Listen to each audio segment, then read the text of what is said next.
The morning mist clung to the Ashford estate like a shroud, winding through the overgrown rose garden with fingers of grey that obscured the fading blooms and tangled stems.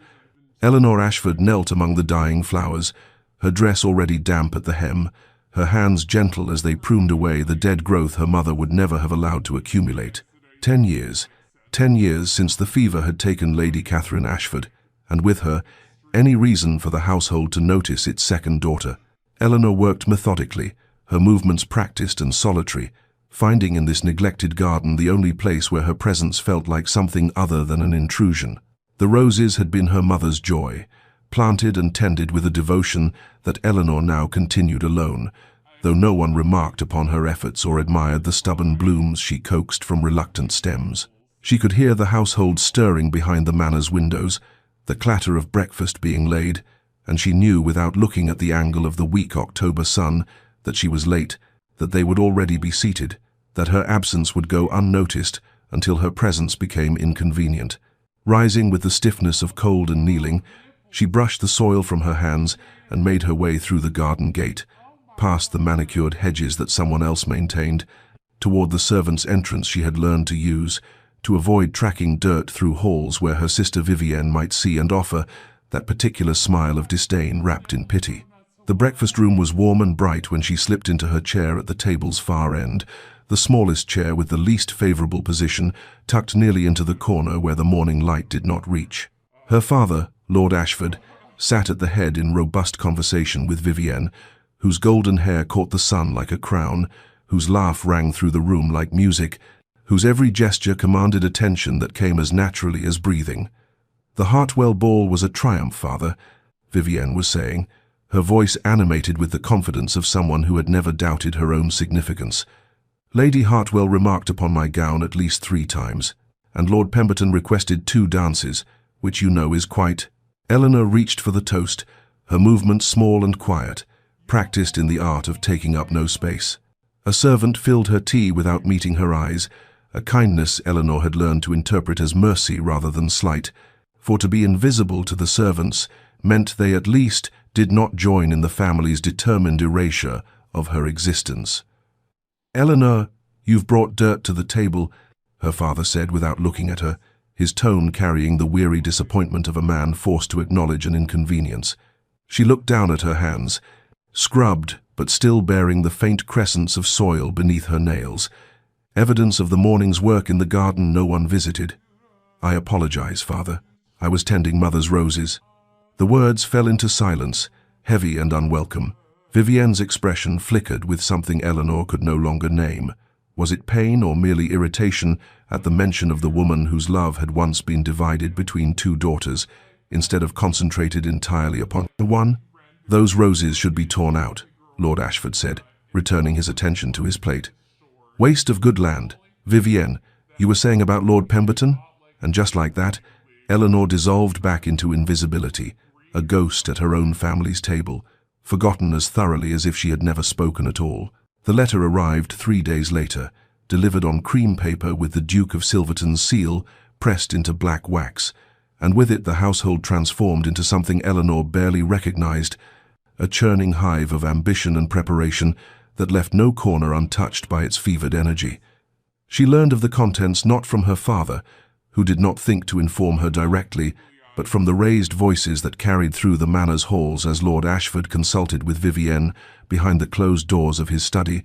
their excitement palpable even through oak and stone. The Duke of Silverton, widowed these 2 years past, wealthy beyond measure, connected to half the great families of England, would be visiting the Ashford estate within a fortnight to consider prospects for remarriage, and Lord Ashford had apparently impressed upon his Grace the exceptional qualities of his eldest daughter during their brief encounter at the season's opening ball. Eleanor heard the news and felt the old, familiar weight settle upon her shoulders, the knowledge of what her role would be in this latest performance of her family's aspirations. She had stood in this position before, 6 times over the past decade, each time for a different gentleman of quality who came to see Vivienne shine. Eleanor was to be the shadow that made the light more brilliant, the plain setting that made the jewel more precious, the forgotten sister whose very ordinariness would render Vivienne's beauty and accomplishment all the more extraordinary by contrast. The house erupted into motion that very afternoon. Dressmakers summoned from London, menus planned and replanned, chambers aired and furnished and decorated with an attention to detail that spoke of desperation wrapped in pride. Vivienne held court in the drawing room, draped across the settee like a painting of indolence and grace, calling out commands to servants who rushed to fulfill her every whim, while she debated the merits of the blue silk versus the emerald green, the pearl combs versus the diamond pins. Lord Ashford spared no expense, his investment in his daughter's future as calculating as any business venture, though he clothed it in paternal devotion that might have been convincing to anyone who had not watched him ignore his other daughter for 10 years. Eleanor's instructions came second-hand, delivered by the housekeeper with apologetic eyes. She was to ensure the manor was presentable, arrange flowers in all the common rooms, review the library for any volumes that might interest a ducal guest, and above all, make herself useful but unobtrusive during the Duke's visit. She was to attend dinners, providing numbers for the table, but speak only when addressed. She was to wear her simplest gowns, style her hair without ornament, become the blank canvas against which Vivienne's portrait would be painted. Eleanor had nodded, accepting these directives as she had accepted all the others, and retreated to her small room under the eaves where she allowed herself, for just one moment, to feel the full weight of her perpetual erasure. She sat on the edge of her narrow bed, hands folded in her lap, and permitted a single tear to trace its way down her cheek before she wiped it away with steady fingers and rose to begin her preparations. That evening, while Vivienne dined on delicacies prepared to test recipes for the Duke's visit, Eleanor worked alone in the drawing room with armfuls of late roses from her mother's garden, arranging them in vases with care no one would attribute to her, creating beauty that would be admired without anyone thinking to wonder whose hands had coaxed it into being. The Duke of Silverton arrived on a Thursday afternoon when the October sky hung low and grey above the Ashford estate, in his carriage, magnificent and imposing, as it rolled up the carefully swept drive that Eleanor had spent the previous day ensuring was free of fallen leaves and debris. She watched his arrival from the music-room window on the second floor, her assigned position well away from the formal greeting that would take place at the entrance, where her father and Vivienne stood in their finest attire, faces arranged in expressions of welcome that balanced dignity with eagerness in precisely calibrated measure. From her distant vantage point, Eleanor could observe the Duke as he emerged from his carriage, tall and broad-shouldered, moving with the natural authority of a man born to command respect, his dark hair touched with grey at the temples, though he could not be more than 35. He was handsome in the stark way of classical sculpture, all clean lines and aristocratic bearing, but even from this distance Eleanor could perceive something else in the set of his shoulders, a heaviness that spoke of burdens carried in silence, a melancholy that clung to him as surely as the mist clung to her mother's roses each morning. Duke Adrian Rothwell, she knew from the whispered conversations of servants who forgot she was present, had lost his wife to childbed fever 2 years past, the babe following its mother within hours, and had retreated from society into a grief that had only recently begun to thaw enough to contemplate the necessity of remarriage and the production of an heir. Eleanor felt an unexpected kinship with this stranger's sorrow, recognized in his careful movements the same protective reserve she had cultivated in herself, the armor of composure worn by those who had learned that revealing pain only invited its exploitation. The formal dinner that evening was an exercise in exquisite torture,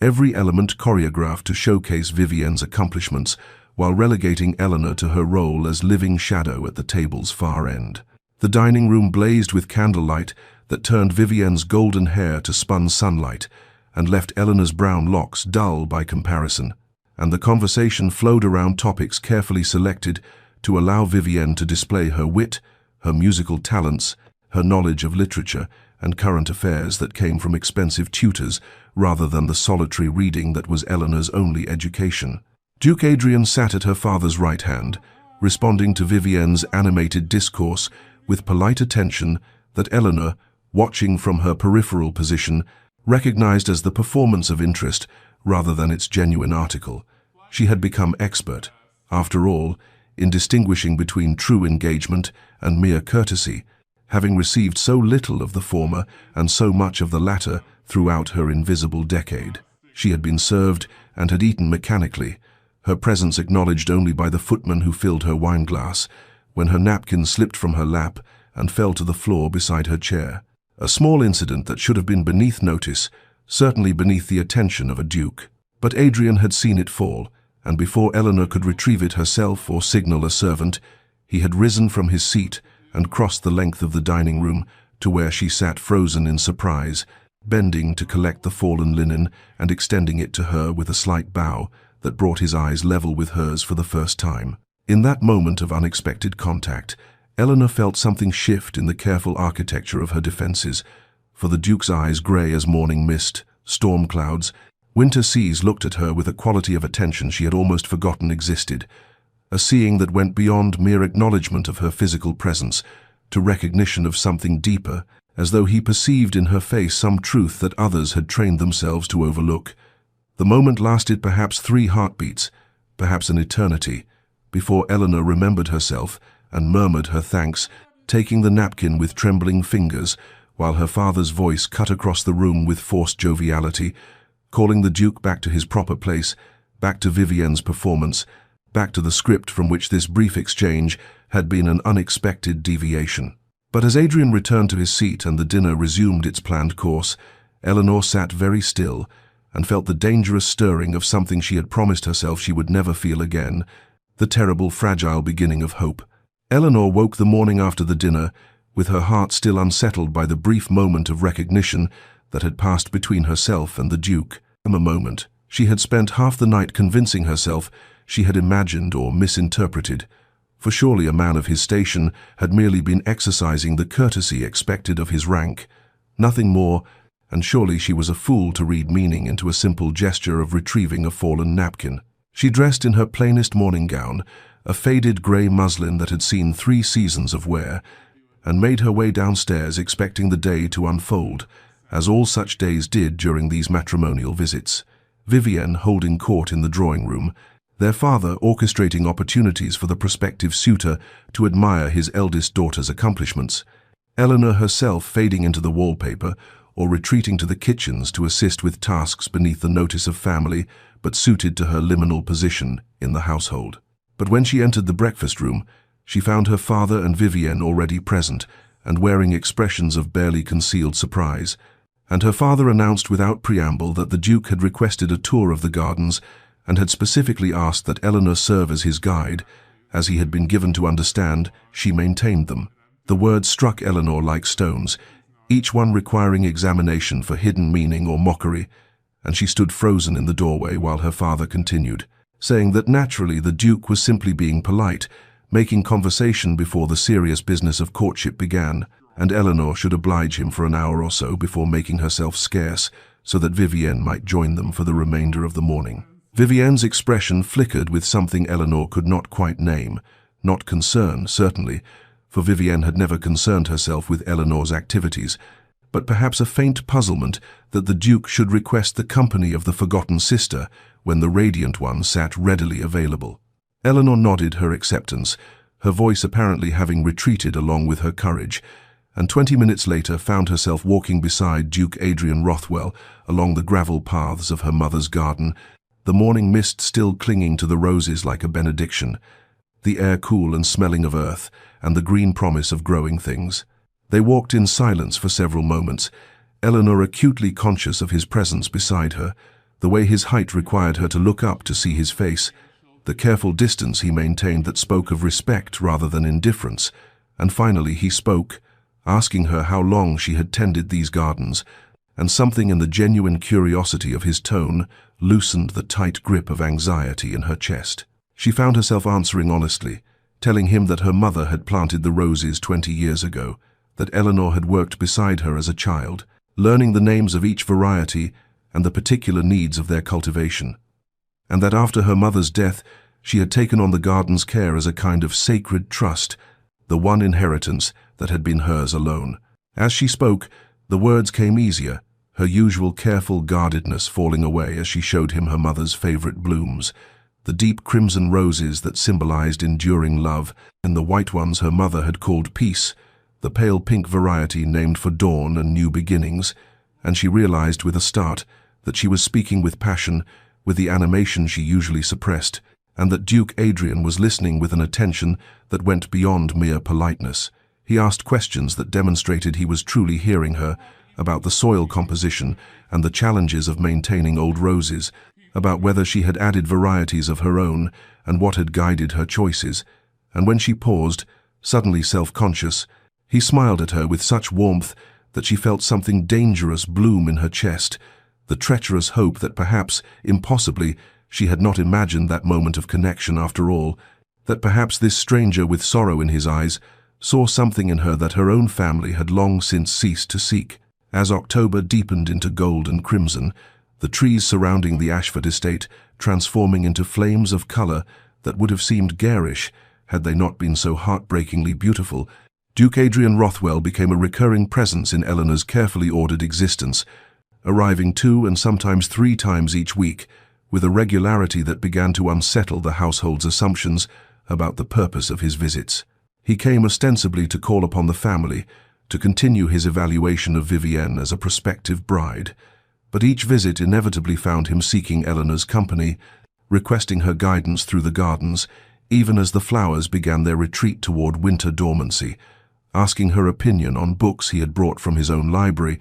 engaging her in conversations that stretched from literature to philosophy to the nature of grief and the possibility of joy after loss. Eleanor found herself anticipating his arrivals with a mixture of exhilaration and dread, for each conversation peeled back another layer of the protective numbness she had cultivated, exposing raw places in her heart she had thought safely buried, and yet she could not bring herself to retreat from the unprecedented gift of his attention,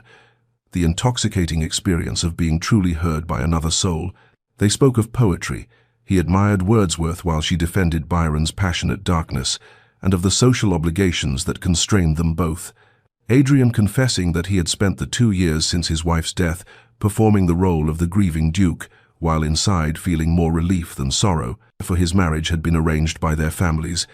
and though he had respected Catherine and mourned her loss, he had never known the connection of minds and spirits that he had been taught to believe was merely romantic fiction. Eleanor listened to these revelations with wonder, understanding for the first time that even those who appeared to have everything society valued, title, wealth, and position, could experience their own forms of invisibility, their own imprisonment in roles that denied their essential selves. It was during his 5th visit, on an afternoon when grey clouds promised rain and the wind scattered the last crimson leaves across the garden paths, that Adrian discovered the leather notebook Eleanor had left on the stone bench while she cut back the season's final roses, and before she could prevent him, he had opened it and begun reading the verses she had written there, poetry she had never shown to any living soul, words that laid bare her loneliness and longing, her observations of beauty in small things, her belief that even forgotten gardens could bloom again if tended with enough love. She stood frozen in mortification, certain he would mock or pity her amateur efforts, but when he looked up, his eyes held an expression of such profound respect that she felt tears threaten, and he asked her permission to read more, saying that her words captured truths he had felt but never possessed the skill to express, and would she trust him enough to share this part of herself, as she had already shared her knowledge of roses and her thoughts on grief. From that moment something shifted between them, the conversation moving from the careful courtesy of new acquaintance to the deeper intimacy of genuine friendship, and Eleanor felt both terrified and alive in ways she had not experienced since before her mother's death, aware that she was opening herself to inevitable pain when this interlude ended, and the Duke made his expected choice of Vivienne, yet unable to resist the profound human need to be seen, to be known, to matter to another person, even if only temporarily. Within the house, the family had begun to notice the pattern of Adrian's attention, with growing confusion and concern. Her father dismissed it as an eccentric nobleman's way of being thorough, perhaps examining how the lesser daughter behaved to predict the true character of the elder, while Vivienne's expression during the Duke's visits had begun to show the first flickers of something Eleanor recognized with surprise as jealousy, a tightness around her sister's perfect mouth, when Adrian excused himself from Vivienne's performance at the pianoforte to ask Eleanor's opinion on a passage from the book he carried, though surely, Eleanor told herself in the darkness of her room each night, surely Vivienne had no cause for jealousy, for when the time came Adrian would make the sensible choice, the expected choice, and Eleanor would return to her shadows bearing the bittersweet gift of having been, for one brief autumn, unforgotten. It was on a grey afternoon in late October, when the garden had surrendered most of its colour to the advancing winter and the roses stood in their final bloom before dormancy, that Eleanor and Adrian sat together on the stone bench, beneath her mother's arbour, and spoke truths they had perhaps never voiced to another living soul, the conversation beginning with literature and philosophy, as their talks often did, but deepening into territory far more dangerous, far more intimate, until Eleanor found herself holding her breath between his words, as though each revelation were a gift she feared to disturb with sudden movement. Adrian spoke of his marriage to Catherine, how their families had arranged the match when he was 23 and she barely 19, how they had tried with genuine effort to build affection from duty and had achieved a respectful partnership that satisfied society's expectations while leaving both of them, he suspected, privately lonely in ways neither had dared name aloud, and how her death in childbed 2 years past had filled him with grief, not only for the loss of her life and their child's, but for the loss of the possibility that they might have eventually found the deeper connection both had, perhaps secretly longed for. He described the loneliness of his position, the way every interaction in society felt like a performance, the Duke of Silverton playing his role with appropriate gravity and charm, while the man inside that title hungered for genuine recognition, for someone who might see past the trappings of rank to the human soul beneath,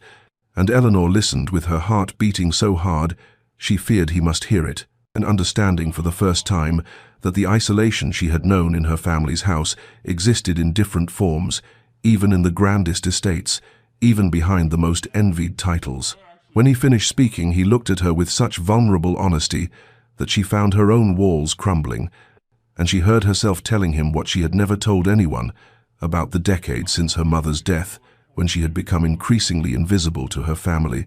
how she had learned to move through the house like a ghost, performing her small services and retreating to her safe places, how she had convinced herself this half-life was enough, because the alternative, allowing herself to want more, to believe she deserved more, would have broken her entirely. She spoke of the peculiar pain of being unseen by those who should love you most, of watching her sister receive all their father's attention and pride, while Eleanor was forgotten at the breakfast table, passed over in conversation, excluded from family decisions, as though she were a servant rather than a daughter, and she was surprised to find tears on her cheeks, the first she had allowed herself to shed in Adrian's presence, the first she had allowed herself to shed at all in longer than she could recall. As she spoke, he had shifted closer on the bench, close enough that she could feel the warmth of him beside her, and when she fell silent, he reached out slowly, giving her time to retreat if she wished, and took her hand in his. The first deliberate touch between them beyond that initial moment with the fallen napkin, and the contact sent such a shock of recognition through her that she nearly pulled away from the intensity of it, from the dangerous promise of connection it represented. He held her hand gently, his thumb tracing small circles on her palm as though soothing a frightened creature, and he said in a voice rough with emotion,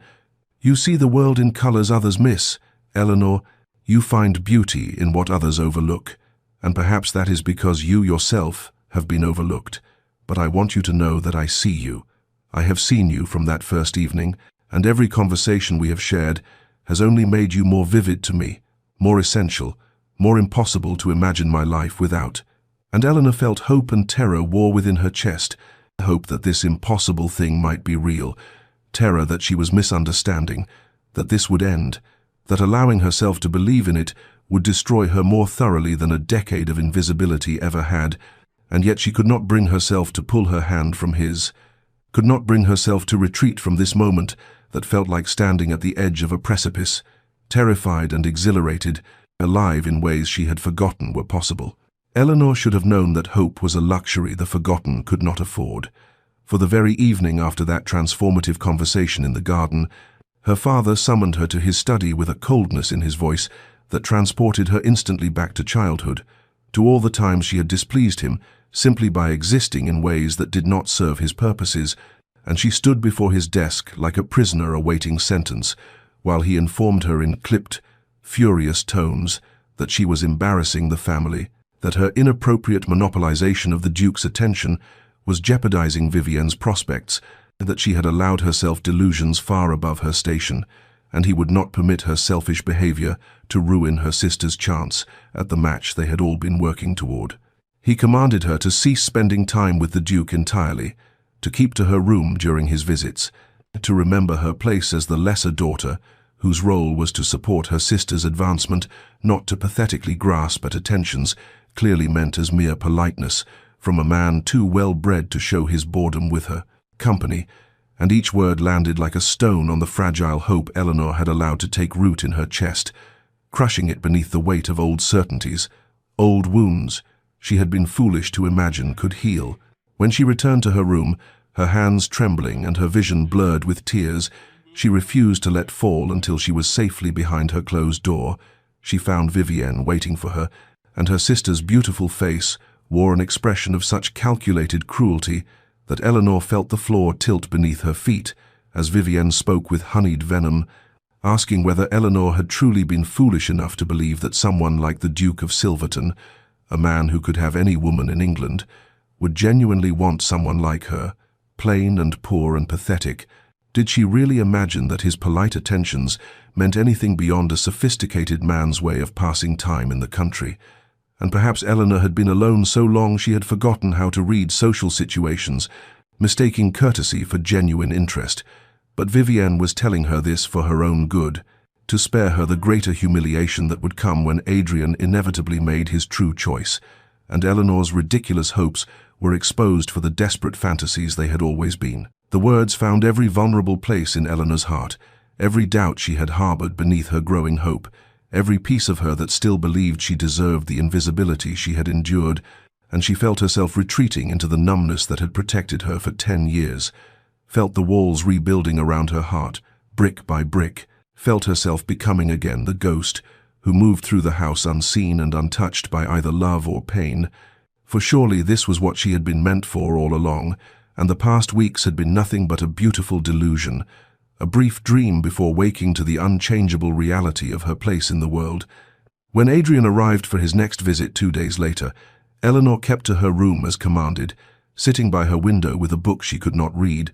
hearing the sounds of the household below, imagining him in the drawing room with Vivienne, telling herself that this was right, this was proper, this was how it should be, and had always been going to be. And when one of the servants came to tell her that the Duke had asked for her, had seemed confused by her absence, she sent word that she was indisposed and could not receive visitors, hating herself for the cowardice, even as she could not bring herself to face him, to see in his eyes the confirmation that her father and sister had been right about everything, that she had mistaken kindness for something deeper and had made herself ridiculous in the process, and so she retreated into the safe darkness of being forgotten, where hope could not reach her and therefore could not destroy her,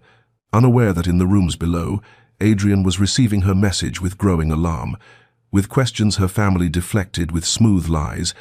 with a dawning understanding that something was terribly wrong and a determination that he would not accept her absence without knowing its true cause. For he had not spent weeks learning to see Eleanor Ashford, only to watch her disappear back into the shadows her family had tried to confine her to, and the Duke of Silverton, when committed to a course of action, was not a man easily deterred. 3 days passed like years, each hour stretching into an eternity of silence that pressed against Eleanor's chest until she could barely draw breath. While in the rooms below and in the world beyond her self-imposed exile,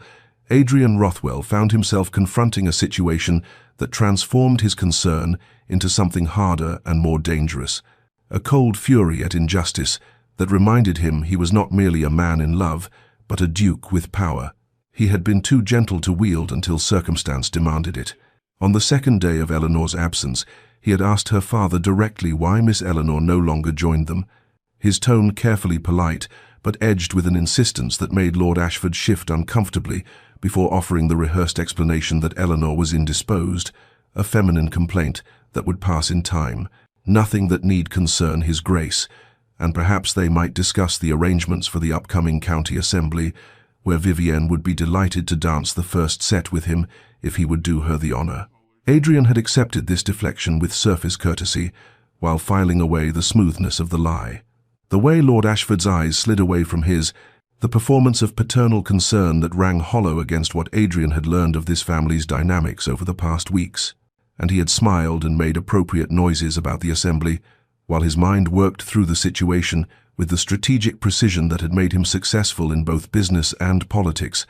recognizing that direct confrontation would only cause Eleanor's family to guard her more closely, but that information was a form of power, and he needed to understand the true shape of what he was facing. It was Mrs. Brennan, the housekeeper who had served the Ashford family for 30 years and who had watched Eleanor grow from a cherished child into a ghost, who finally gave him the truth, approaching him in the garden on the afternoon of the third day, with the kind of courage that comes from having endured too much silence and finding herself unable to bear it any longer. And she told him in quiet, urgent tones that Miss Eleanor was not ill but confined to her quarters by her father's order, that she had been forbidden from seeing the Duke again, that the household whispered about the confrontation in Lord Ashford's study and Miss Vivienne's subsequent visit to her sister's room, and that Eleanor had not emerged since except to take meals alone, her face pale, and her eyes holding the blank distance of someone who had retreated back into the protective numbness that had sustained her through years of systematic erasure. Adrian listened to Mrs. Brennan's testimony with a stillness that concealed the rage building in his chest, a fury not hot but ice-cold, the kind of anger that clarifies rather than clouds, and he thanked her with genuine warmth and a promise that her loyalty to Eleanor would not be forgotten before returning to his rooms at the inn where he had taken lodgings, declining another evening at the Ashford house, with apologies about correspondence that required his attention, and there, in the private space of his temporary chambers, he allowed himself to feel the full weight of what he now understood, that the woman he had come to love was being treated as a prisoner in her own home for the crime of being seen by someone who valued her, and that the family who should have protected her had instead become her jailers, and this he would not permit to continue. Adrian arrived at the Ashford house the following morning, not as a supplicant seeking favor, but as a duke claiming his right of access, and when the butler attempted to turn him away with stammered apologies about the family not receiving visitors, Adrian simply fixed him with a look that had made members of Parliament reconsider their positions, and stated in tones that permitted no argument that he would wait in the library until Miss Eleanor could be informed of his presence, walking past the flustered servant before objections could be formulated, his intimate knowledge of the house's layout from previous visits guiding him to the one room he suspected Eleanor might be found if she had ventured from her chambers, for she had once mentioned that the library had been her mother's favorite room, and he had observed how her fingers trailed along the spines of books with the tenderness of someone touching sacred relics. He found her there as he had hoped,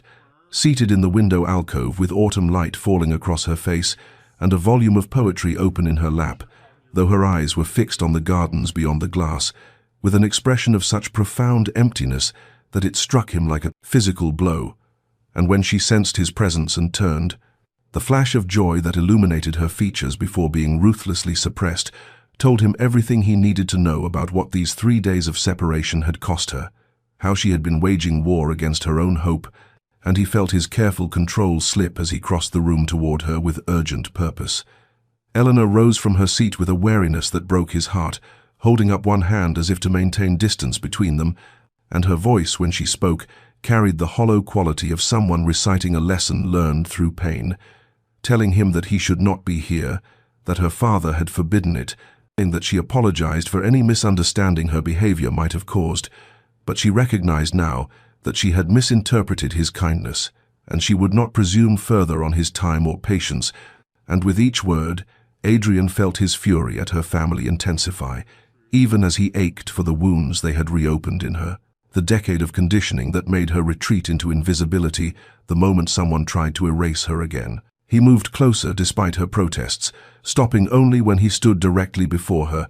near enough to see the tears she was fighting against, the trembling of her hands, the desperate hope she was trying to kill before it could destroy her. And he spoke then with an intensity that made her finally meet his eyes, telling her that he knew what her family had done, what they had said to her, and that he would not permit her to vanish back into the shadows they had tried to confine her to, that she was not a misunderstanding or a mistake or a foolish hope, but the most real thing he had encountered in years of performing the role society expected of him. Eleanor shook her head, tears spilling over now as she whispered that he did not understand, that she was not what he thought,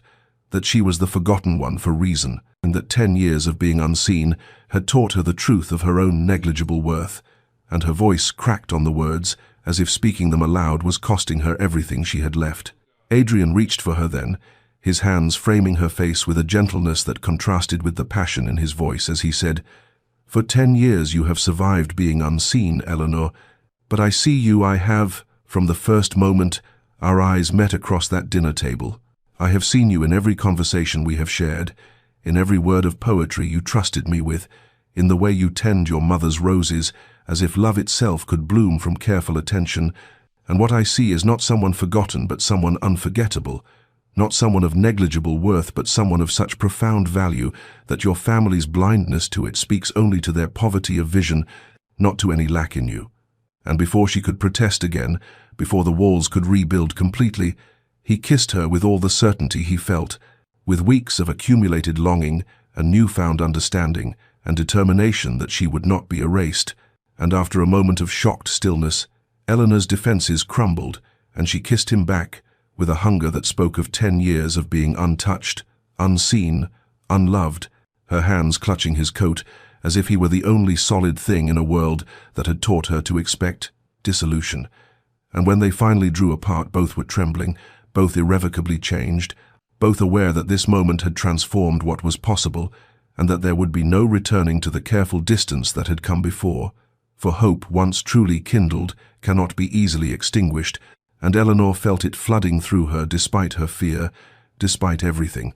a terrifying and exhilarating rush of possibility that perhaps, impossibly, she might be allowed to step from shadow into light. They remained in the library's golden stillness for a moment that stretched beyond time, wrapped in the fragile peace of shared truth and tentative hope. But peace in the Ashford house was a commodity that had never been granted to Eleanor for long,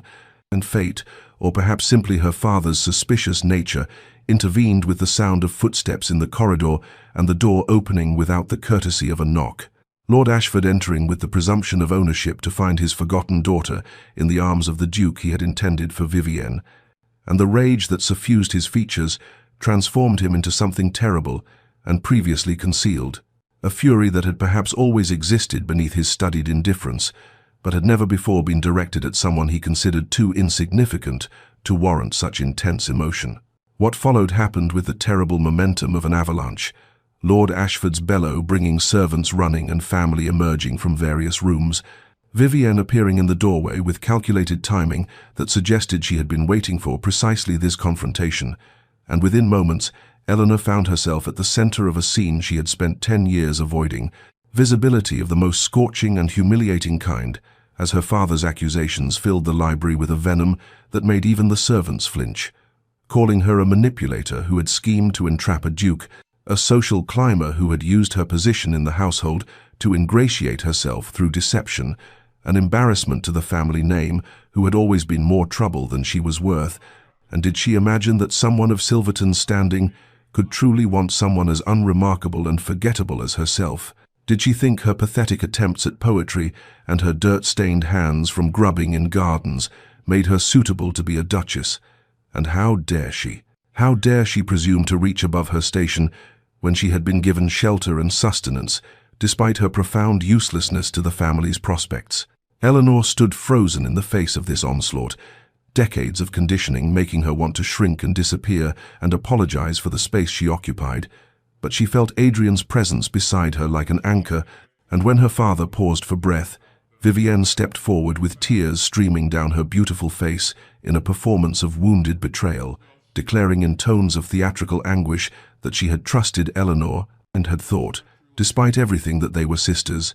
And yet Eleanor had deliberately stolen the one man who had shown interest in their family and had used her wiles and her pretense of intellectual interests to manipulate a grieving widower. And how could Eleanor do this to her? How could she be so cruel, so selfish, so calculating in her destruction of Vivienne's one chance at happiness? The words struck like physical blows, each accusation designed to wound, because Vivienne alone among the family understood Eleanor well enough to know precisely where she was most vulnerable, and Eleanor felt something inside her beginning to crack under the assault. the careful walls she had built to protect herself from exactly this kind of exposure starting to crumble. But before she could retreat into the numbness that had sustained her through years of smaller cruelties, Adrian moved, stepping forward with a stillness that was somehow more commanding than any shout. And when he spoke, his voice carried the kind of cold aristocratic authority that reminded everyone present exactly who he was and what power he wielded in the wider world beyond this provincial household. "You will not speak to her this way," Adrian said, and each word fell like a judge's gavel, creating silence in its wake, his eyes moving from Lord Ashford to Vivienne with an expression that made both of them step back instinctively. "You will not make accusations about a woman whose character you have systematically failed to recognize, and you will certainly not pretend that your anger stems from concern for propriety, when what truly enrages you is that someone has finally seen value where you have insisted there was none." And the authority in his voice, the utter conviction, created a space in which something unprecedented could occur, for Eleanor felt the crack inside her widening not into collapse but into opening, and before she fully understood what she was doing, she found her own voice rising, quiet at first but growing stronger, and she began, finally, after 10 years of silence, to speak her truth. Eleanor's voice, when it emerged, was not loud, did not need to be, for it carried the weight of 10 years of accumulated silence, and she spoke without anger but with a truth that was somehow more devastating than any rage could have been, telling them in tones that trembled only slightly that she had been a ghost in this house since the day her mother died, that she had set tables no one thanked her for setting, had arranged flowers no one noticed, had maintained her mother's gardens, because someone needed to remember that love had once existed within these walls, and she had done this not expecting gratitude, but hoping at least for acknowledgement that she existed and that she was a daughter and a sister and a person worthy of basic consideration. And she recounted for them now the small accumulated cruelties of invisibility, the birthdays forgotten, the Christmases where gifts were an afterthought, the conversations that stopped when she entered rooms, not because she had interrupted, but because her presence was considered so negligible that it did not warrant adjustment, the years of being told through silence and indifference that she was less than, worth less than, deserving of less than the space she occupied. She spoke of watching Vivienne receive every advantage, every opportunity, every ounce of their father's pride and attention, and she said clearly that she did not begrudge her sister these things, that Vivienne deserved love and recognition, but that somehow in this household it had been decided that there was only enough worth acknowledging for one daughter, and Eleanor had been designated the one who would exist in shadow so that Vivienne could shine more brightly, and she had accepted this role with as much grace as she could summon because she had loved them, had wanted desperately to be loved in return, but she understood now that she had been waiting for something that would never be freely given, that she had been teaching them through her acceptance of mistreatment, that she agreed with their assessment of her value, and she would not do that anymore, could not do that anymore. Not after Adrian had shown her what it felt like to be truly seen, and she had remembered that her mother had once looked at her with pride and called her remarkable and told her that quiet strength was its own form of courage. Eleanor's words fell into a silence that had gone from hostile to stunned, for none of them had ever heard her speak more than a few sentences together, certainly had never heard her claim space and voice and truth with such devastating clarity, and she looked at her father now with eyes that no longer sought his approval, and told him that she would be leaving this house, that she was grateful for the shelter she had been given, but that she could not remain in a place where her existence was treated as an inconvenience, and this decision was hers alone,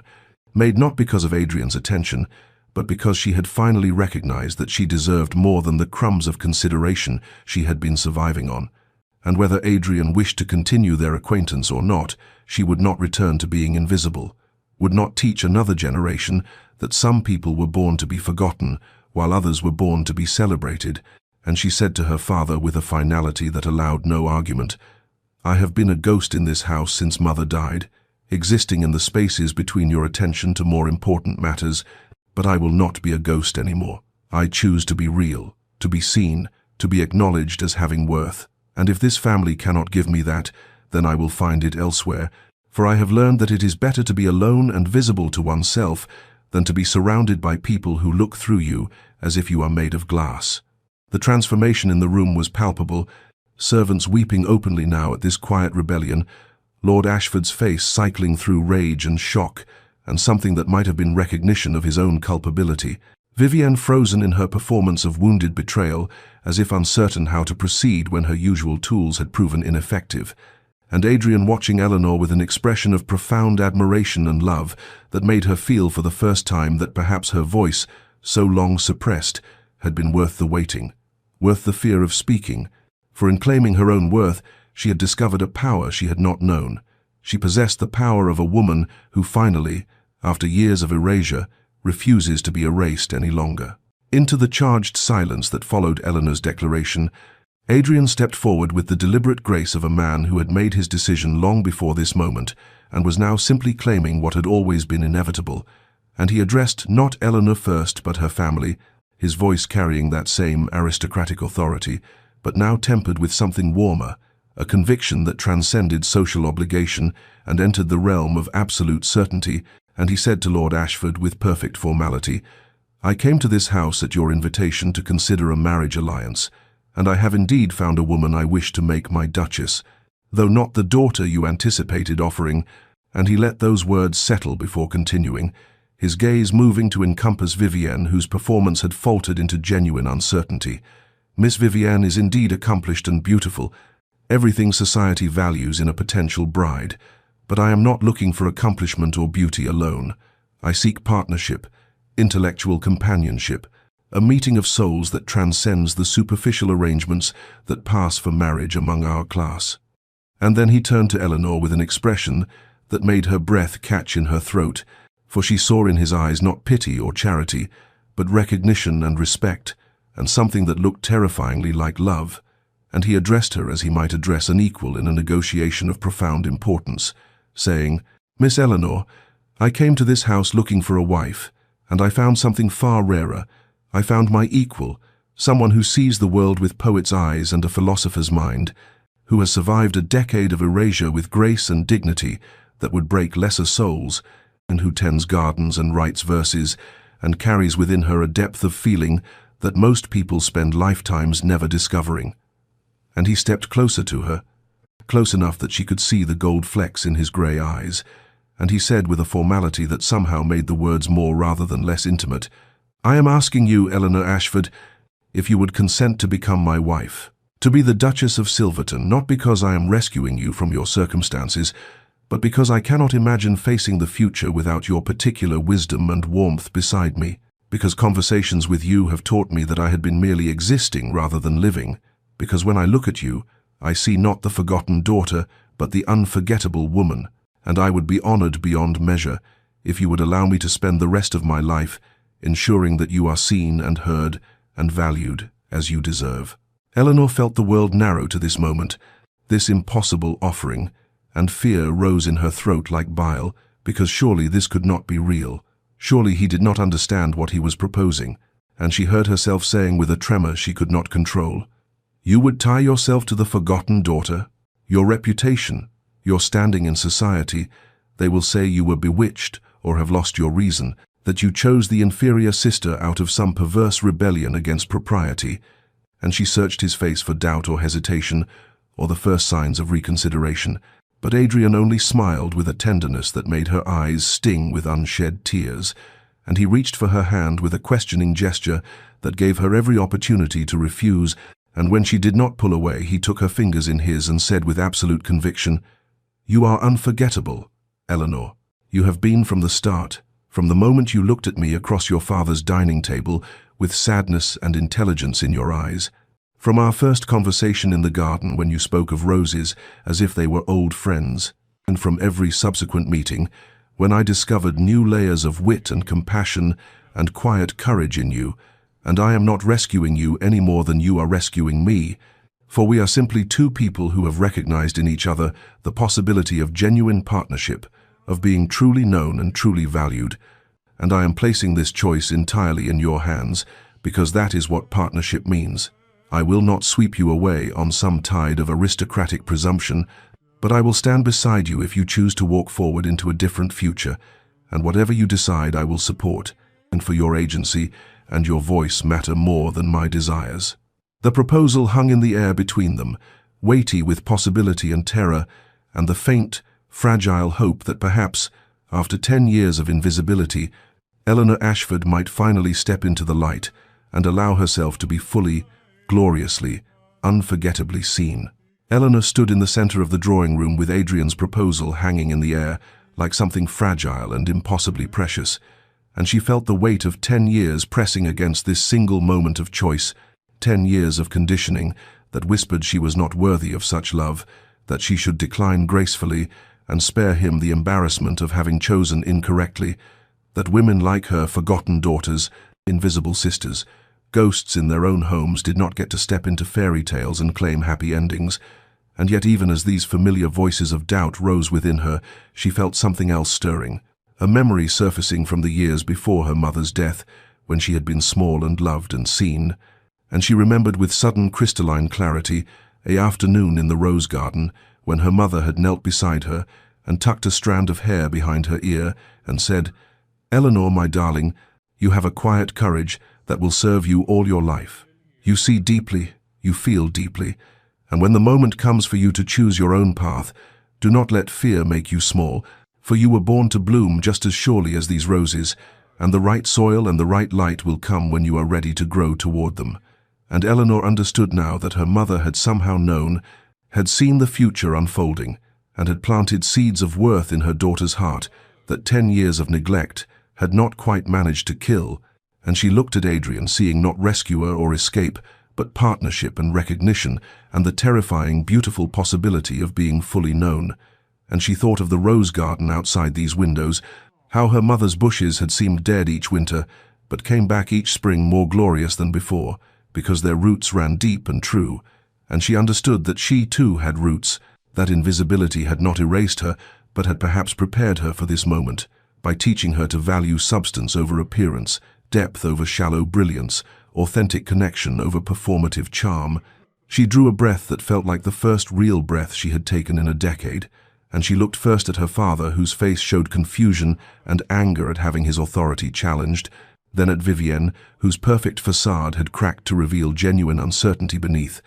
then at the servants who watched with tears streaming down their faces as if witnessing something they had long hoped for but never expected to see. And finally she looked at Adrian, whose grey eyes held steady on hers with patience and love and absolute faith in whatever she chose, and she felt something shift inside her chest, some iron band that had been constricting her heart for 10 years finally loosening, and she heard her own voice emerge clear and strong as she said, "I have spent 10 years believing that I was forgotten because I was forgettable, that I was unseen because I was unworthy of sight, and I have made myself small and quiet and unobtrusive because I thought that was what I deserved. But you have shown me, Adrian, that I was teaching others how to treat me through my acceptance of mistreatment, and my mother knew before she died that I had worth even if I forgot it for a while, and I choose now to remember, to reclaim what was always true even when I could not see it.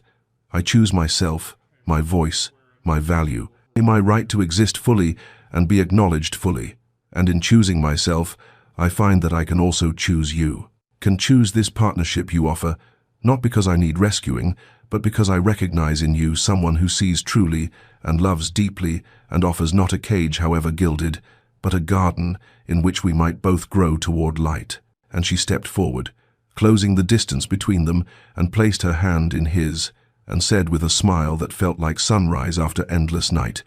"Yes, Adrian Rothwell, I will marry you. I will be your duchess and your partner and your equal, and together we will build a life where being seen and being valued are not rare gifts but daily certainties." The room erupted then in varied reactions, her father's outraged sputtering, Vivienne's shocked silence, the servants' open weeping and barely suppressed cheers. But Eleanor heard none of it, because Adrian had pulled her close and kissed her forehead with such tenderness that she felt herself finally, fully, unforgettably seen. As autumn turned toward winter and the trees outside Ashford Manor surrendered their last leaves to the increasingly bitter wind, Eleanor found herself engaged in the strange, intimate work of packing a life she had never truly been permitted to live fully, moving through rooms that had been her prison for a decade with the surreal knowledge that she would soon leave them forever. And there was grief in this despite everything, because these walls had witnessed her mother's love before they had witnessed her father's indifference, and she found herself reclaiming pieces of her history that had been slowly erased over the years. Her mother's jewelry box that had been relocated to Vivienne's room, the watercolor paintings Eleanor herself had done as a girl that had been taken down and stored in the attic, books inscribed with her mother's handwriting that had somehow migrated to her father's study, as if Eleanor had no right to inherit her own mother's love of literature, and with each recovered item, she felt herself becoming more solid, more real, as if these physical objects were proof that she had indeed existed before her erasure and would continue to exist after her liberation. The servants who had shown her small kindnesses over the years came to her room in quiet moments to offer tearful farewells and whispered blessings, and Mrs. Henderson, the housekeeper, pressed a package of seeds from the rose garden into Eleanor's hands and said with fierce affection, "Your mother would be so proud of you, Miss Eleanor, being so very proud that you chose yourself and chose love and chose to bloom." And Eleanor wept then because she understood that she had been seen all along by these women who had no power to intervene but had witnessed her suffering and had held hope for her liberation even when she had stopped holding it for herself. On her third evening of preparation, there came a soft knock at her door, and Vivienne entered without invitation, and Eleanor braced herself for another performance of wounded sisterhood or cutting cruelty, but instead her sister closed the door carefully behind her and stood in the center of the room, looking suddenly young and lost, and nothing like the brilliant golden daughter who had reigned over the household for a decade. And Vivienne said with a rawness Eleanor had never heard from her, "I have been cruel to you, and I could claim it was because Father encouraged the competition between us, or because I did not understand what I was doing, but the truth is that I was afraid. Afraid that if anyone looked at you too closely, they would see that your quiet depth was worth more than my loud brilliance, that your genuine feeling was more valuable than my perfect performance, and I have spent 10 years keeping you small so that I could continue to feel large, and I have been so unhappy, Eleanor, so desperately unhappy in my golden cage, while you at least had your garden and your books and your authentic self, even if no one acknowledged it. And I watch you preparing to leave with a man who sees you truly, and I realize that I have never been truly seen, because I have never shown anyone my true self, and I am trapped in a role I created and now cannot escape." And the sisters looked at each other across the room with an honesty that had never existed between them, both trapped in different ways by their father's limited love and their mother's absence, and Eleanor felt her anger at Vivienne soften into something more complex, a recognition that they had both been victims of a household that could not hold space for two daughters to be fully themselves, and she said gently, "Vivienne, you can choose differently too. It is not too late to step off the pedestal and discover who you are when you are not performing. And if you ever want that freedom, if you ever need a place to discover your authentic self, you will be welcome at Silverton, for we are sisters, and that means something even after everything that has passed between us." And Vivienne nodded, with tears streaming down her perfect face, before fleeing the room, as if she could not bear such vulnerable honesty for another moment, leaving Eleanor to finish her packing with a strange mixture of grief and hope and the profound understanding that leaving this house meant leaving behind not just pain, but also the last connections to her childhood and her mother, and the girl she had been before invisibility had taught her to disappear. The wedding took place 3 weeks after Eleanor's acceptance in the small parish church at the edge of the Ashford estate, and it was Eleanor's choice to keep the ceremony intimate rather than the grand social spectacle her father had once envisioned for Vivienne, for she had spent 10 years being invisible in crowds, and she wanted this moment to be about genuine witness rather than performative display. And so the guest list included only those who had truly seen her Mrs. Henderson and the kitchen staff who had shown her kindness, the vicar who had allowed her to borrow books from his library when her own had been restricted, Adrian's closest friend, Lord Pemberton, who had looked at Eleanor during their introduction and said simply, "Ah, so you are the one who brought light back to his eyes," and Vivienne, who sat pale and quiet in the third pew, as if bearing witness to a future she might never claim for herself. Eleanor prepared for the ceremony in her childhood bedroom for the last time, and she wore her mother's pearls that she had reclaimed from Vivienne's jewelry box. And Mrs. Henderson had helped her dress in a gown of cream silk that was elegant in its simplicity,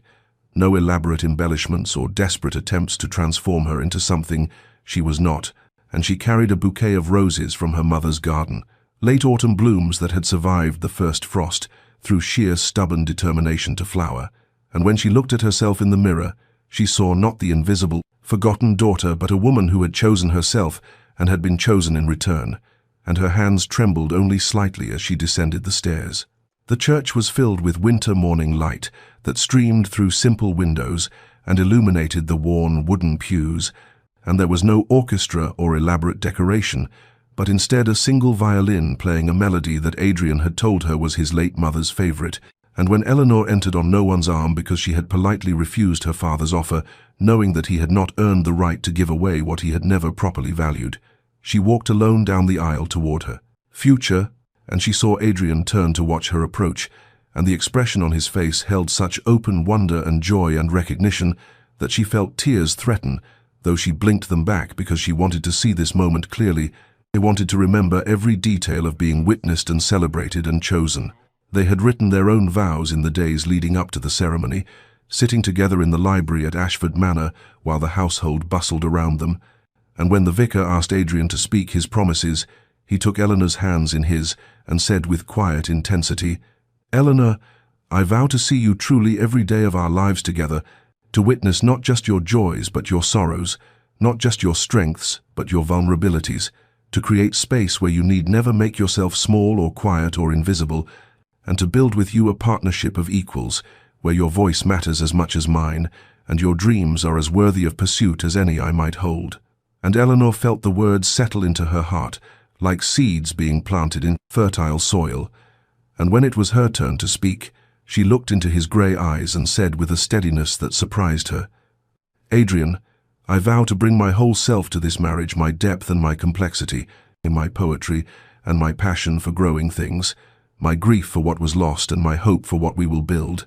And I vow to trust that your seeing of me is true, even when old voices whisper that I am forgettable, and to honor the courage it took for both of us to choose authentic love over convenient arrangement." And the vicar pronounced them husband and wife as the winter sun reached its apex and filled the church with crystalline light. They departed Ashford Manor in Adrian's carriage as husband and wife, while servants threw rose petals that Mrs. Henderson had dried and saved from the summer. And Eleanor looked back once at the house that had been her prison and her home, and she saw her father standing rigid at the entrance, and Vivienne at an upper window with her hand pressed against the glass, as if reaching towards something she could not quite grasp. And Eleanor felt not triumph but a complex mixture of grief and liberation, and hope that someday her sister might also choose to leave the golden cage and discover who she was beyond performance. And then the carriage rounded the bend, and the manor disappeared behind winter bare trees, and Eleanor turned to face forward toward Silverton and the future, and Adrian reached for her hand and brought it to his lips and said softly, "Welcome to the rest of our lives, my unforgettable Eleanor." And she leaned her head against his shoulder and whispered, "I am ready to be seen." The journey to Silverton took most of the afternoon through countryside that gradually transformed from the familiar landscapes of Eleanor's childhood into territory she had never seen, rolling hills, giving way to ancient forests, and then emerging into parkland that seemed to stretch endlessly. And when the carriage finally rounded a curve and Adrian said softly, "There, that is home," Eleanor looked out to see an estate that took her breath away, not because of its grandeur, though it was indeed magnificent, because of the way the winter light fell across its stone facade, making it seem both imposing and somehow welcoming,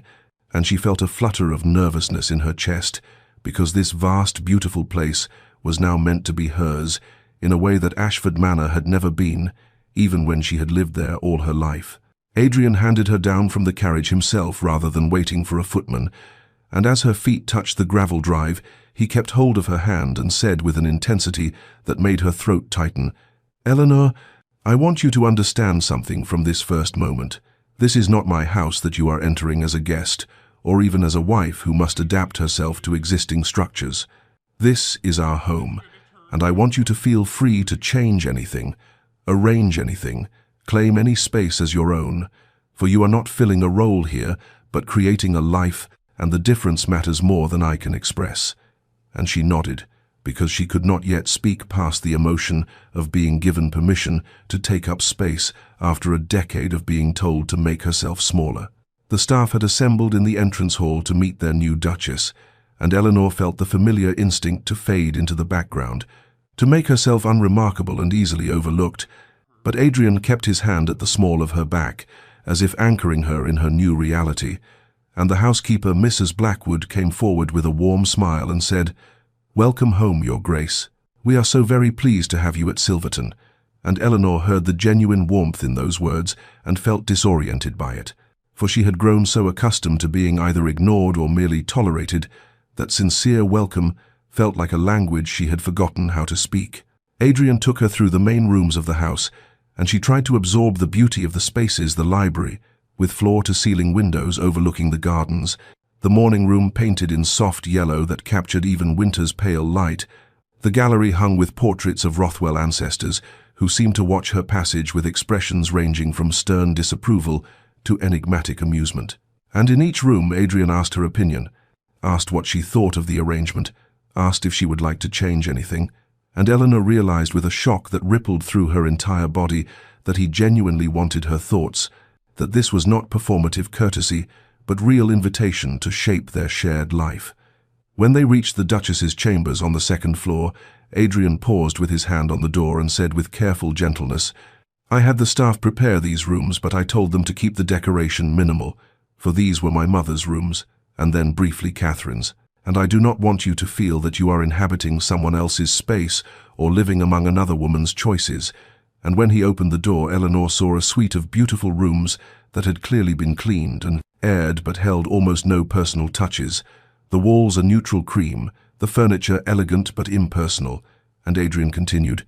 "I want you to redesign these completely, choose whatever colors call to you, whatever furniture suits your comfort, fill the shelves with your books, and the walls with art that speaks to your soul. For this is not Catherine's space that you are filling, Eleanor. This is your space to create from nothing, and I want you to feel that freedom." And Eleanor walked slowly into the room that was now meant to be her private sanctuary, and felt tears slip down her cheeks because the gift he was giving her was not just beautiful rooms, but permission to exist fully, to claim space, to be visible in her own home. That first night they dined alone in a small informal dining room, rather than the grand state dining room, and the conversation flowed easily between them, as it always had. But there was an additional layer now of nervous anticipation, for they were married, and this was their wedding night, and Eleanor had spent very little time thinking about the physical dimensions of marriage, because she had been so focused on the emotional revelation of being chosen. And when Adrian reached across the table to take her hand and asked gently, "Are you frightened?" she considered the question seriously before answering, "Not of you, but of my own inexperience, of not knowing how to be a wife, of disappointing you after you have given me so much." And he brought her hand to his lips and kissed her knuckles and said with tender honesty, "Then we are matched in our vulnerabilities, for I am terrified of being the kind of husband who takes rather than gives, who demands rather than invites. And I think perhaps we must simply promise to be gentle with each other as we learn how to build this intimacy together." And when he led her later to the connecting door between his chambers and hers, and asked, "May I?" with such careful respect for her autonomy, she felt something unlock in her chest, some final barrier of fear dissolving in the face of his consistent tenderness,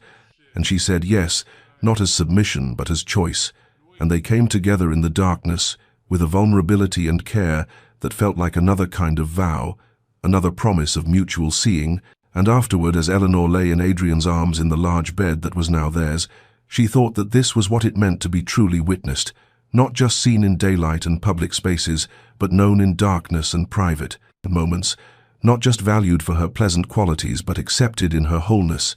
And she whispered into the quiet, "I did not know it could be like this." And Adrian pulled her closer and replied, "Neither did I, my unforgettable Eleanor, neither did I." As winter yielded to spring, as it always does, despite the long darkness that makes us doubt whether warmth will ever return, Eleanor found herself transforming in ways both visible and internal, for the months at Silverton had given her something she had never possessed at Ashford Manor, the space and permission to discover who she actually was beneath the layers of invisibility she had wrapped around herself for protection. She had redesigned the Duchess's chambers in shades of deep green and gold that reminded her of her mother's garden in its summer abundance, and she had filled the shelves with books of poetry and philosophy, and the notebooks where she continued to write her own verses,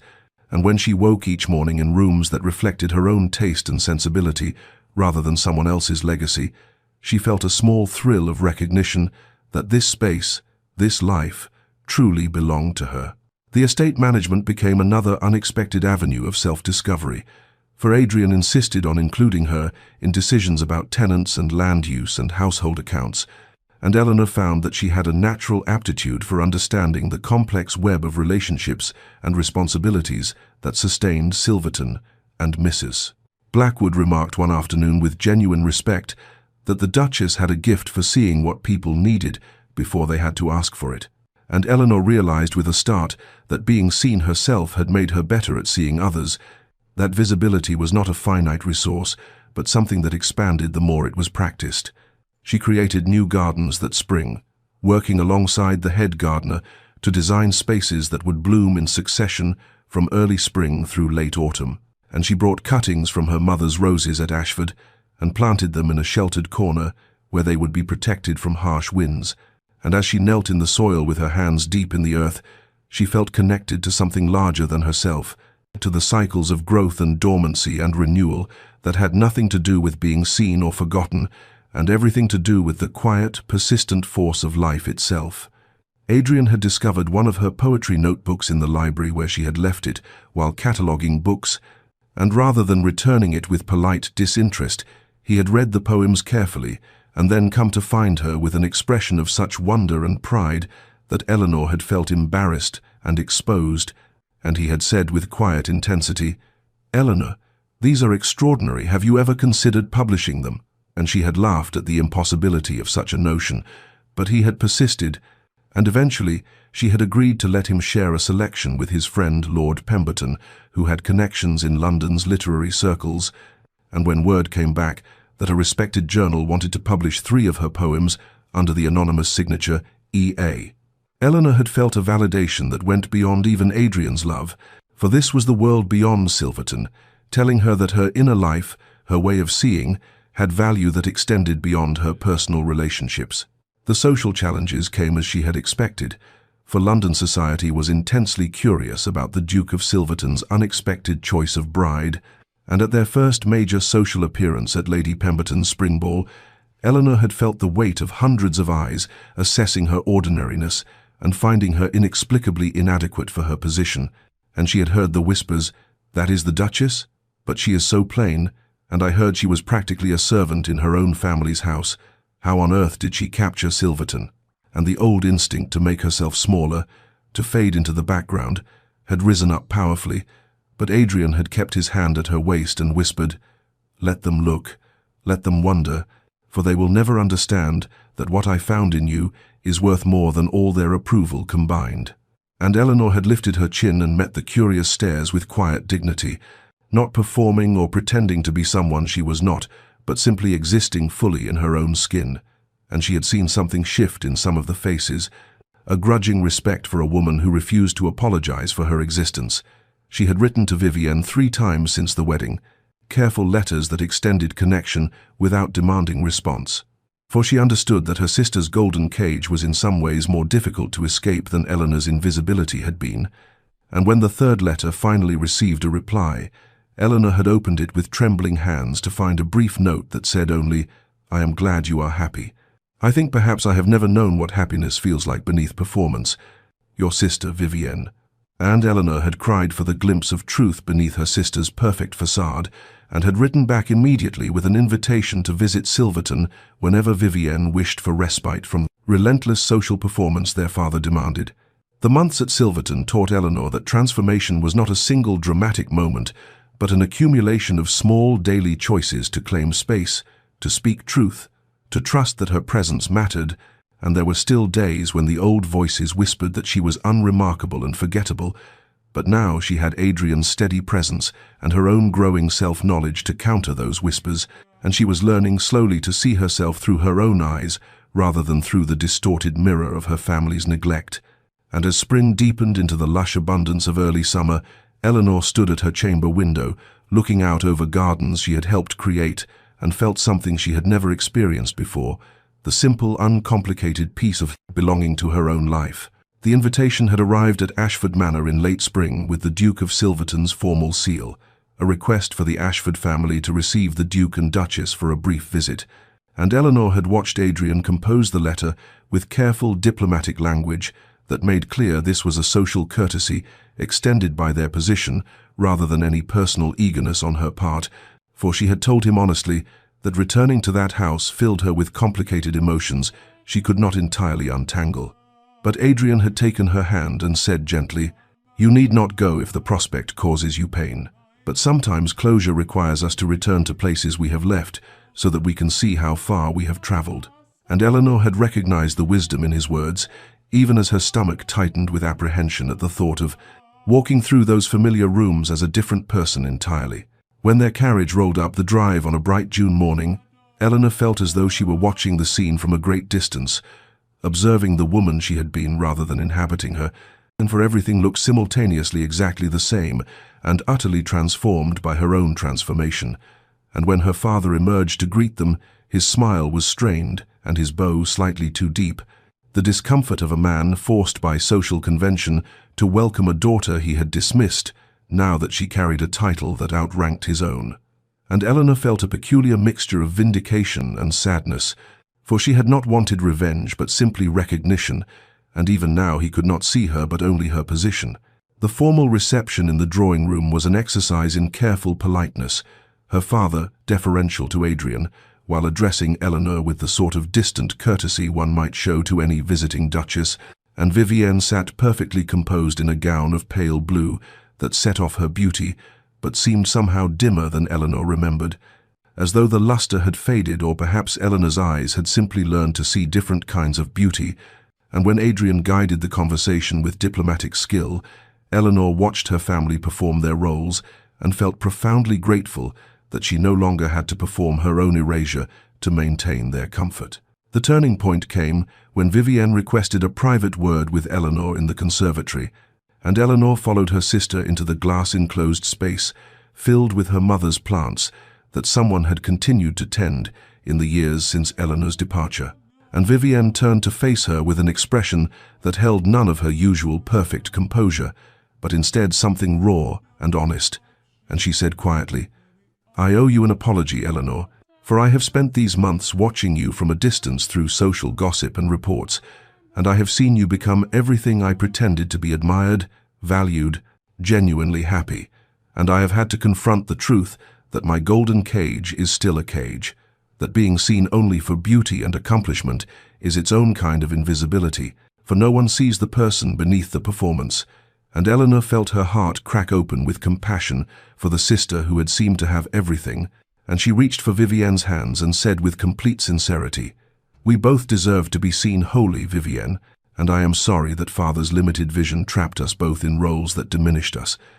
And I want you to know that if you ever wish to step out of that cage, if you ever want to discover who you are beneath what others expect, my home is open to you." And Vivienne's eyes filled with tears that she did not immediately brush away, and in that moment Eleanor saw her sister truly for perhaps the first time,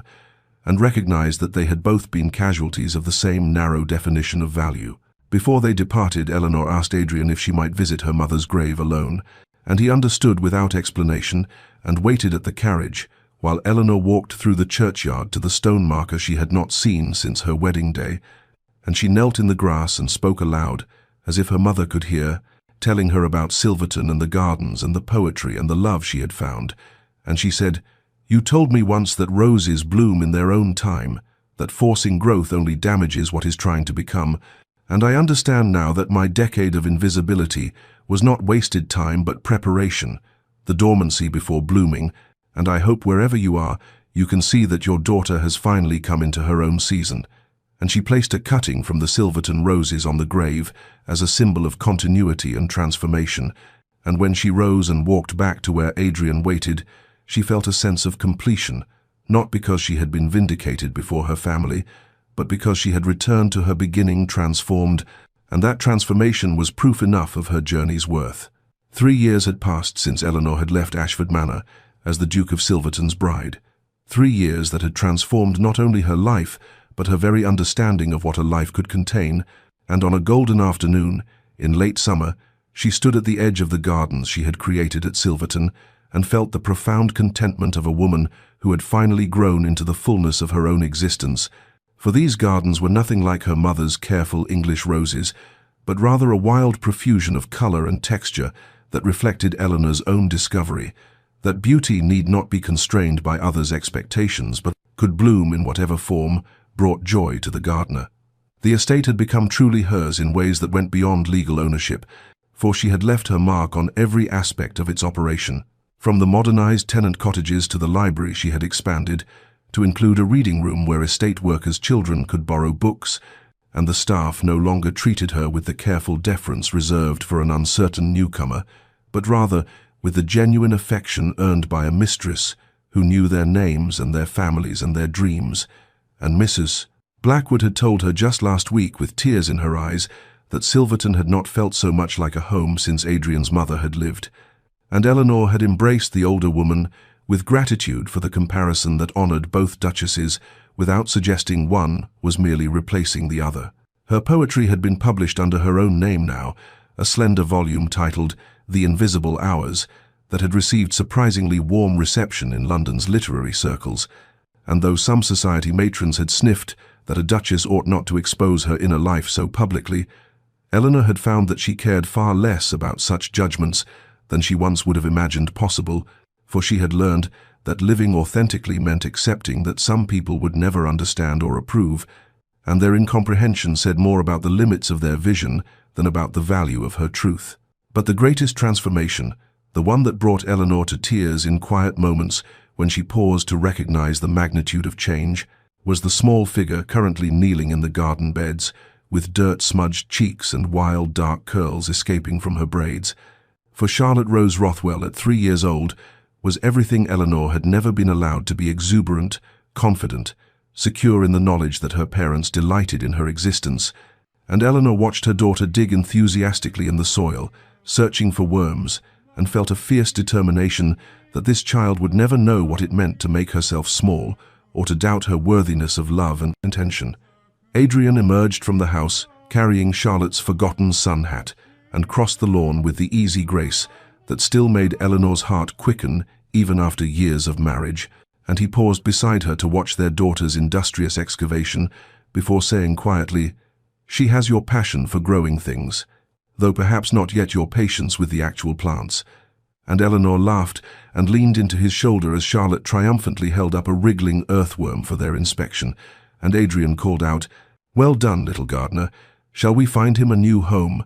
and went to kneel beside their daughter with complete disregard for his expensive trousers, and Eleanor felt her throat tighten with gratitude for this man who had seen her when she was invisible and who now saw their daughter with the same generous, attentive vision. That evening, after Charlotte had been tucked into bed with stories about magical gardens and brave forgotten princesses who discovered their own power, Eleanor and Adrian sat together in the library with the windows open to the summer twilight and the scent of roses drifting in on the warm breeze. And he was reading correspondence while she worked on new poems, but they were connected by the comfortable silence of two people who need not perform or explain themselves. And when Adrian set aside his letters and came to kneel beside her chair and take her hands in his, she saw in his eyes the same wonder and recognition that had passed between them, that first evening when he had retrieved her dropped napkin, and he said, "Do you remember when you told me you had been a ghost at Ashford? Sometimes I still cannot believe my extraordinary fortune in being the one who saw you, in being granted the privilege of watching you become fully yourself." And Eleanor cupped his face in her hands and kissed him with the tender assurance of a woman who had finally learned to trust that she was seen and valued and loved, not despite her ordinariness, but because of the extraordinary depth and beauty that ordinariness contained. And she whispered against his lips, "I was a seed in darkness waiting for the proper season, and you gave me the light and space to bloom, but the blooming itself that I had to choose." And Adrian smiled and said, "And thank God you chose it. Thank God you chose yourself. Thank God you chose me." And they sat together as the summer darkness deepened around them, and Eleanor thought about the girl she had been, invisible and forgotten, and felt only tenderness for that younger self who had survived by becoming small, for that survival had made possible this thriving, and she had learned that transformation was not betrayal of who we were, but rather the fullest expression of who we had always been, beneath the layers of protection and performance, waiting for our season to finally arrive.